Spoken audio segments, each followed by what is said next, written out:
everybody, and welcome back to my blog, Behind the Scenes of Switzerland. This is blog number 5. We're going to be talking about paragliding in Switzerland. So I have got Laura Gretz on with you today from Baltimore, Maryland, to help me out with this blog. So we first met in Switzerland in 2018 on our study abroad. Welcome, Laura. Thank you for joining me today. So let's get into it. What did you think of paragliding in Switzerland? I would definitely recommend. Me too. It's definitely one of the things most people want to see pictures of too, coming back from the experience. Are super cool. So let's go through our day, what happened, because it was kind of an adventurous day for us. Yeah, so it was my last day in Switzerland that this whole day took place. So I signed up to go skydiving that day. And Danielle, luckily for me, decided to come with me. As full support. I wasn't yes, skydiving. Right. Yeah. That's a good distinction to make. And so I didn't buy data on my phone. So once I left our apartment, I was basically dead to the world. And so it wasn't bad weather, but it was windy, or there was a storm coming in, and we just had a bad feeling about it. But I had to go, and I have no way to check my phone. So we go to the place to check in. I'm like, hi, I'm here. I don't have my email. I don't know if you've canceled it, but I'm here to skydive. And they were like, yeah, we sent you an email 2 hours ago. We're not doing it anymore. The conditions are bad. And then he said, okay, but we can reschedule you. Right now we can, we have tons of openings tomorrow. And I was like, well, I'm getting on a plane tomorrow. So I can't do that. And so initially I think we thought we'll just, I'll get my refund and go home. But he was like, well, we could put you on other activities that we have caving and whitewater rafting. And I was like, I don't know. And then he said we could go paragliding too, which was basically half the cost, maybe a little bit less. And then I just get a refund for the rest of my money. I was like, well, that sounds great. Why not? What else? We're already here. What are we going to do? And so at that point, I was like, Danielle, you realize you have to do this with me. Which is how she then got wrapped up in the whole plan. So then we decided to do it, but they didn't have any availability for another 2 hours or so, I think.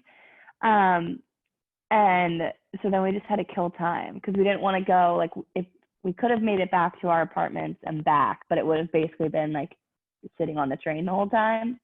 And what better way to waste time with college students than to go to a bar? Exactly. So we had to a bar. Somehow. And because we didn't really want to order anything because eating out is so expensive. We were just getting beer. I was so nervous. I was like, I don't think I can eat anything. That too. And then it became time, and we met the group. It was right in front of that hotel, right? It was on the main strip of Interlaken. Yeah, it was kind of random, the situation. Yeah, because there's so many. Get in this van. There's so many paragliding companies. But I don't even remember if they asked for our names or exactly what it was, but they were like, yep, just go ahead. If you're here to paraglide at 2 p.m., just get into this van. And we were like, okay. So well organized. I was talking to the guy while I was flying, whatever they're called, the person with you, and he says he did it 10 times a day. That's how touristy Interlaken is. He literally just goes up the mountain, down the mountain, up the mountain, down the mountain. So yeah, it's pretty crazy. Yeah. We get so into then the vehicle, and we're going literally up the Alps, so steep, winding back and forth this mountain. And Laura, that was probably the scariest part of the whole experience. Because you could look over the edge. Yeah, we were like, oh my God, we were getting so high. Where are we going right now? And then, so they put on it's essentially a big backpack. And then what happens when you run and you sit, the backpack sort of folds. So it's like a seat. But when you're walking, it's literally I'll link a picture or a small video Laura took of me. And it's the backpack is literally as tall as I am. It is dragging the floor as I'm walking. It looks like you're turtle shell your size. Like, it's perfect for you. Just sit back on. So funny. And then I remember distinctly, like, so we're on the mountain and he's hooked up and the guy's like, I don't want no wimpy run. When I say run, run. And I'm like, okay. Like, and the mountain kind of goes like this. Like, it's just a drop off. So you like, only like, how many steps would you say you took? Like, it was probably like 1, 2, 3, 4, 5. And like, you're in the air. Well, but it really was, like you said, like you run hard for like 2 steps and then suddenly you're just no longer on the ground. Like, I don't understand the mechanics behind it. It's very interesting. Yeah, it was crazy. So, and then you're in the air. We have a few tips and tricks for you guys. Tips and tricks. My first one, be prepared, dress appropriately is our first one. And then, while you're in the air, Laura brought this point up. They either ask you if you want to like spin around. What did they call it? It was. I think my guy just went, so like, first of all, the experience is a little awkward because you're like basically sitting in their lap with this total stranger just like soaring around the mountains. And probably like, how long were we up there? Like 15 minutes? 20 minutes? I think, yeah, 15 minutes is pretty much it. But he goes, yeah, so a lot of small talk. He was like, do you like roller coasters? I'm like, oh yeah, I love roller coasters, like da-da-da. And then because I said I liked roller coasters, I don't think he asked any more questions and just like whipped us around. Like, the video shows better like what was happening. I don't know if we went upside down, but I know we were spinning like completely flat with here. Yeah, I'll cut to the video here of my experience because I don't have Laura's video, but it was at some points we were like parallel to the ground for sure. We were like going in circles. It was so much fun. Yeah. Yeah, that was amazing. Another tip we have for you guys is they have like GoPros attached to their parachute, like they're all of the equipment that they bring. You're not allowed to bring your own, but it's about $40 and you get photo and video that the guy took of you in the air. And so it was super fun. I remember, Laura, I don't know if he gave you the stick, but he just like gave me the GoPro stick and he was like, take as many pictures as you want. I was like, okay. So then our last tip is don't wait till the last day, as we learned. Luckily, yes. It turned out well for us.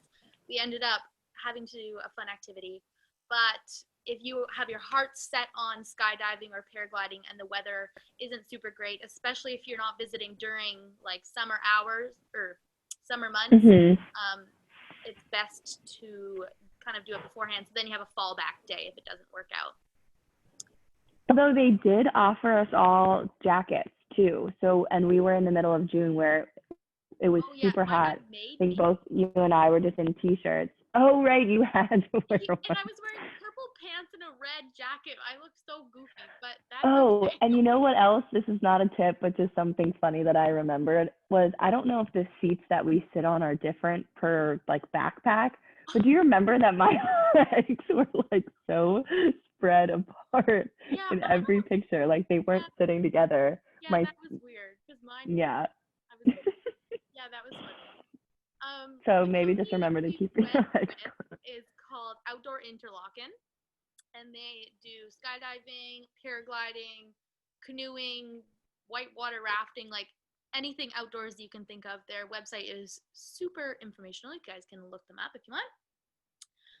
And then I think we will end this by saying we preferred paragliding over skydiving, and that is because you're spending like 15 to 20 minutes in the air, actually getting to enjoy the view and, well, awkwardly talk with the guy, but like you're enjoying the experience for about 20 minutes. As skydiving, how long are you in the air for?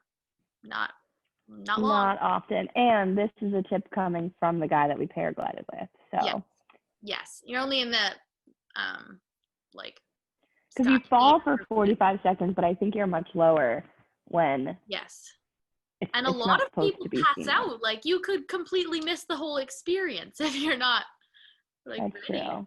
I've seen lots of videos of that. Yeah, I'm kind of glad I did it.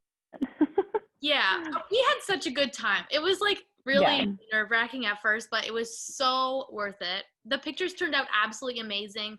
The view over Interlaken is like Oh my gosh, so absolutely amazing. You can see the snowy Alps in the background and the towns and the trains going around. It's so amazing. Yeah, it's so crazy to the point where like it just doesn't feel real. Like you feel like you're like watching a movie of things around you. You're not, I don't know how high we were in the air, but yeah, that high. it was super duper crazy. Yeah, so that, anything else you want to add? I think that's pretty much it. That is it for me as well. So thank you all for listening. Thank you, Laura, for joining our informational podcast. Thanks for having me. Informational video on paragliding in Switzerland. Enjoy!